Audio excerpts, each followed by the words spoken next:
Labai surezonavo postas apie panikos atakas. Tai vat norėjau dar pasidalinti, kad buvo daug norinčių, besidominančių, bet vis dėlto mažai kas realiai užsirašė į sesiją. Kodėl? Manau, kad dėl to, kad žmonės jau išbandė ir psichologus, ir psichoterapeutus, ir galbūt dar kažkokias kitokias praktikas, kvėpavimo pratimus, ir žodžiu jokio rezultato negavo, ir galvoja dar viena, žodžiu, nesąmonė, kurią įkišiu pinigus ir jokio rezultato neturėsiu. Tai va, norėjau jums pasakyti, kad maždaug mano efektyvumas dažniausiai sesijų yra 70-80%. Tai maždaug iš 10 žmonių 7 pasiseka išeiti iš panikos atako.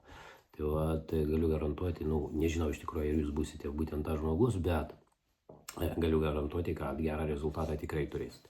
Gal panikos atakos ir nepraeis visam gyvenimui, bet kad jie dings iš jūsų gyvenimą kažkuriam laikotarpiu, tai tikrai. Galbūt iki sekančio didelio streso, pergyvenimo ar kažkokios situacijos, kol vėl jūs galbūt patirsite kažkokią mirties baimę, nes tai dažniausiai yra apie mirtį. Apie tai, kad aš uždūsiu, išprotėsiu ar kažką panašaus. Tai va, sesijų metu ką mes darome, dar pasakysiu. Tai mes išgyvename būtent tą stresą, tą nerimą, tą būtent mirtį arba tą būseną, dėl kurios viskas dažniausiai ir prasideda.